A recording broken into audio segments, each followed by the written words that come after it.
সম্মানিত সুধী, এ পর্যায়ে বক্তব্য রাখবেন আজকের অনুষ্ঠানের মাননীয় প্রধান অতিথি কবি ও সাংবাদিক সাইফুল আলম সরকার। আসসালামু আলাইকুম। ধন্যবাদ জানাচ্ছি আজকের সঞ্চালক এবং বক্তৃতা প্রশিক্ষণ কেন্দ্র আজকের কর্তৃক আয়োজিত আজকের এই প্রোগ্রামের সম্মানিত সভাপতি, ব্রাহ্মণবাড়িয়া জেলার কৃতি সন্তান, দেশের একজন দেশবরেণ্য কবি এবং প্রকাশক জনাব শাহজাহান আবদালী সহ মঞ্চে উপবিষ্ট সম্মানিত বিশেষ অতিথিবৃন্দ এবং সামনে উপবিষ্ট সকল অতিথিবৃন্দ, আসসালামু আলাইকুম। শুরুতেই আমি স্বাগত জানাচ্ছি এবং ধন্যবাদ জ্ঞাপন করছি বক্তৃতা প্রশিক্ষণ কেন্দ্র এমন একটা উদ্যোগ গ্রহণ করার জন্য। কারণ জনাব শাহজাহান আবদালী ভাই যেই উদ্যোগটা নিয়েছেন, যেটা আসলে আমাদের সমাজের জন্য অনেক জরুরি ছিল। কারণ অনেকেই আছে যারা আমরা মঞ্চে দাঁড়িয়ে কথা বলতে পারি না। এই কথা বলার জন্য, দাঁড়িয়ে কথা বলার জন্য যে একটা উদ্যোগ, সেই উদ্যোগটা উনি নিয়েছেন, এই জন্য আমি তাকে সাধুবাদ জানাচ্ছি। আজকে যে উদ্দেশ্যে এই প্রোগ্রামটা করা, সেটাতে আমি ফিরে আসি। মূলত আজকে হলো মহান মে দিবস। আজ 1 মে 2026। কিন্তু এরই ঘটনাটা কোথা থেকে এসেছে, এই প্রেক্ষিতটা আমাদের সবার জানা উচিত। আমরা শ্রমিকদের আন্দোলন নিয়ে, শ্রমিকদের জন্য কথা বলার জন্য আমরা বারবার রাস্তায় দাঁড়িয়ে যাই, সভাতে করি, সেমিনার করি, সিম্পোজিয়াম করি, কিন্তু মূলত কোন উদ্দেশ্যে, কীভাবে এই জিনিসটা এসেছে, সেটা হয়তো আমরা অনেকেই জানি না। আপনারা জেনে থাকবেন, যখন শিল্প বিপ্লব হয়, এই শিল্প বিপ্লবের পরে আমেরিকার শিকাগো শহরের হে মার্কেটে যে বিশাল একটা ঘটনা ঘটেছিল, সেটা সময়টা ছিল 1886 সাল। এই 86 সালে যেই ঘটনাটা ঘটেছিল খুবই মর্মান্তিক। আপনারা জানেন যে শ্রমিকরা ওই সময় শিল্প বিপ্লবের পর 12 থেকে 14, 16, 18, 20 ঘন্টা পর্যন্ত কাজ করত। তারা অমানসিক নির্যাতন এবং কর্মক্ষম সময় কাটিয়ে তার নিজের জন্য কিছুই সময় পেত না, পরিবারের জন্য পেত না কোনো রিক্রিয়েশনের জন্য, বিনোদনের জন্য। যার জন্যই সমস্ত শ্রমিকরা একবদ্ধ হয়ে এই আন্দোলনটা গড়ে তুলেছিল। সেই সময় হে মার্কেটের সামনে 1 মে যে আন্দোলনটা হয়েছিল, তাদের মূল প্রতিপাদ্য বিষয় ছিল, আমরা 8 ঘন্টা কাজ করব, 8 ঘন্টা বিশ্রাম নিব এবং 8 ঘন্টা বিনোদনের মাধ্যমে সময় কাটাবো। এই প্রতিপাদ্যের বিষয় নিয়ে তারা যখন দলে দলে জড়ো হতে থাকলো, তখন সেখানে বিপদগামী কিছু লোক বোমা বর্ষণ করে।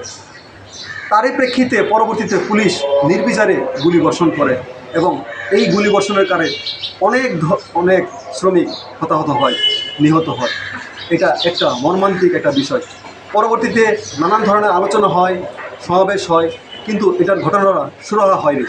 কিন্তু শেষ পর্যন্ত প্যারিসে অনুষ্ঠিত আন্তর্জাতিক যে শ্রমিক সম্মেলন, সেখানে 1989 সালে এই মে মাসেই এই ঘটনাটি ঘটে এবং যেই সম্মেলন হয়, সেখান থেকে সিদ্ধান্ত হয় 1 মেকে আন্তর্জাতিক শ্রমিক দিবস হিসেবে পালন করা হবে। তার পরের বছর মানে 1990 সাল থেকেই এই সারা দেশে আন্তর্জাতিক মহান মে দিবস মানে 1 মে অনুষ্ঠিত হয়। তার প্রেক্ষিতে আমাদের দেশেও এই সম্মেলন অনুষ্ঠিত হয়। এই দিবসটি যথাযোগ্য মর্যাদায় পালন করতে হয়। আপনি জানেন, কিছুক্ষণ আগে প্রেস ক্লাবের সামনে, সচিবালয়ের সামনে এবং অন্যান্য জায়গাতে যে সমাবেশগুলো হয়েছে, আপনারা কিছুক্ষণ আগে দেখেছেন। আমি সেখানেও অতিথি হিসাবে ছিলাম। হাজার হাজার মানুষ, হাজার হাজার শ্রমিক রাস্তায় নেমেছে তাদের ন্যায্য পাওনার জন্য। ভাবতে অবাক লাগে, যেখানে 8 ঘন্টা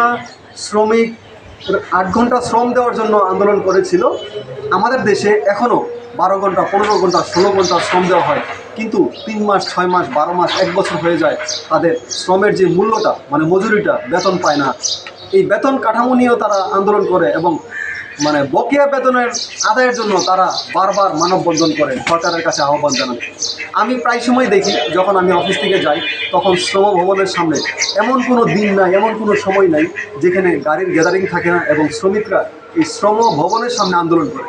তারা সাভার, আশুলিয়া, দেশের বিভিন্ন জেলা থেকে আগত হয় এবং এখানে আন্দোলনের জন্য আসে এবং তারা তাদের ন্যায্য দাবির জন্য, মানে তাদের যে বকেয়া দাবি, সেটাই তাদের জন্য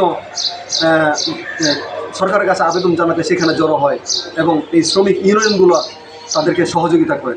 আমরা জেনে থাকি, আমাদের দেশে আমরা যদি অনেক ধরনের ইন্ডাস্ট্রি আছে, এখানে আপনারা অনেক শিল্পপতিরা আছেন, অনেক আপনারা জানেন ব্যবসায়ী মহল আছেন।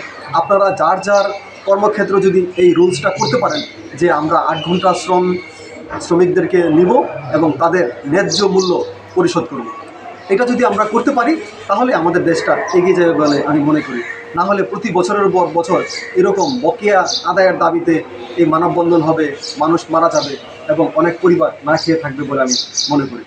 তো আজকে আমি মহান মে দিবসে সকল শ্রেণীর শ্রমিকদের যারা নিহত হয়েছেন তাদের বিধি আত্মার মাগফিরাত কামনা করছি এবং যারা এই আন্দোলনকে চলমান রেখেছেন তাদের জন্য শুভেচ্ছা এবং তাদের পাশে থাকার প্রতিজ্ঞা করছি।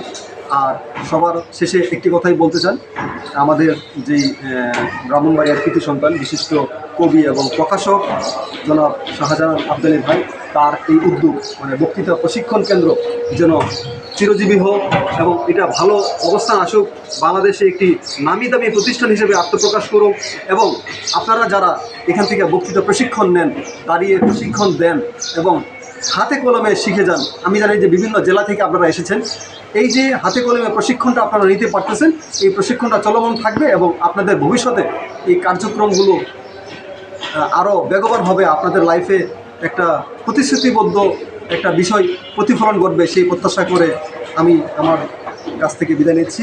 সবাইকে ধন্যবাদ জানাচ্ছি। আসসালাম।